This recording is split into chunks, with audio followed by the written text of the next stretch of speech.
Aí eu vou ter neste circuito essa tensão V3, a tensão V2 aqui no capacitor de 30. Depois de encontrar a capacitância equivalente destes dois capacitores, ó, que deu 60 mF, redesenhei o circuito aqui abaixo, capacitância equivalente, ok? Então veja, a gente viu que a carga nesse capacitor, tanto para resolver este exercício aqui, ó, teremos que determinar a tensão elétrica em cada capacitor no circuito abaixo. Já analisando aqui para você, ó, a tensão que está nesse capacitor de 40 é a mesma que está no capacitor de 20. Então, ó, chamei ela de V3 aqui. Okay? Por quê? Porque eles estão em paralelo.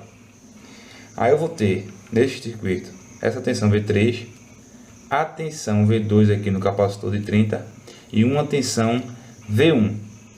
Ok? Para resolver e encontrar estas tensões, inicialmente precisaremos calcular a capacitância equivalente do sistema. Então, ó, resolvendo inicialmente estes dois capacitores aqui que estão em quê? Em paralelo. Se eles estão em paralelo, a capacitância equivalente deles dois, que eu vou chamar de capacitância equivalente 1, vai ser simplesmente a soma. Capacitores em paralelo, a capacitância equivalente é simplesmente a soma. Então eu terei 40 mais 20. Então seria 60 milifarad. Redesenhando o circuito aqui só para a gente poder visualizar melhor.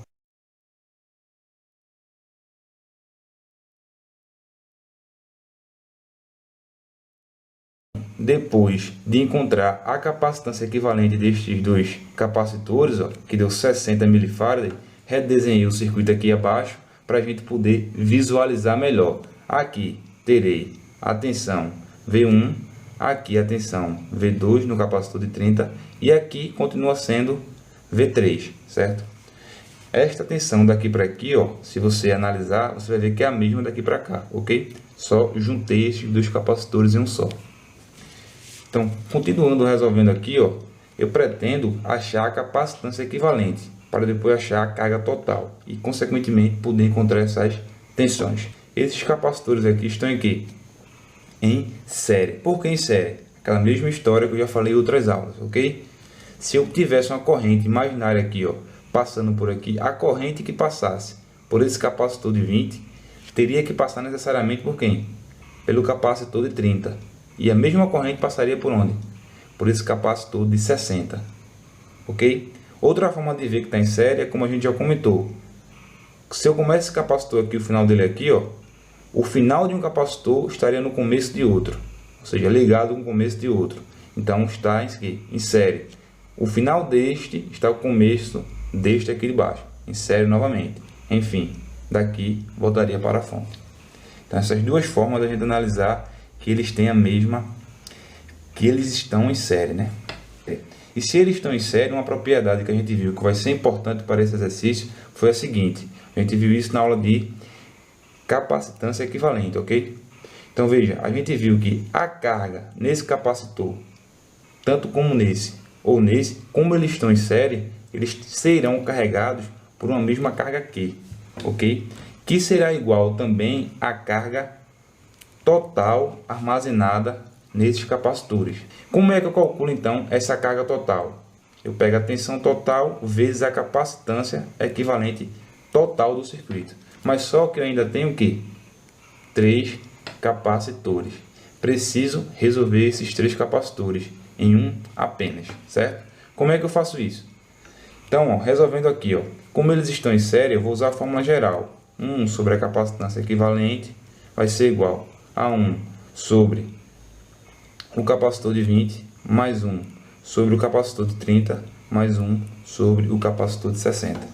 Esta fórmula aqui, a gente viu ela detalhadamente na aula de capacitância equivalente. Tudo bem? Então, ó, resolvendo o circuito aqui para achar a capacitância equivalente, ó, passando a capacitância para um lado e os demais para o outro ali, eu vou ter o seguinte.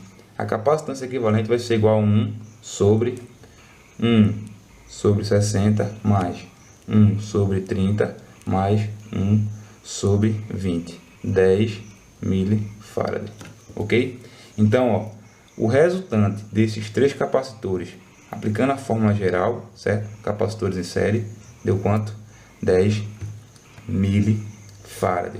Este é o curso de Mestre em Elétrica, o curso mais completo do Brasil, pois você vai aprender toda a parte de elétrica predial, residencial, comercial e industrial. Tudo passo a passo, em videoaulas exclusivas com muita prática. Este é o único curso do Brasil que abrange toda a parte de elétrica industrial e também predial, incluindo projetos elétricos, manutenção e máquinas elétricas. Depois de fazer esse treinamento, você não vai precisar fazer mais nenhum curso de qualificação nestas áreas da elétrica, pois o curso de Mestre em Elétrica vai te dar a capacidade de você se tornar um profissional da elétrica confiante de executar qualquer serviço e dessa forma aumentar ainda mais o seu faturamento mensal como profissional qualificado, mestre na área da elétrica. Clique agora em enviar mensagem, pois as vagas são limitadas.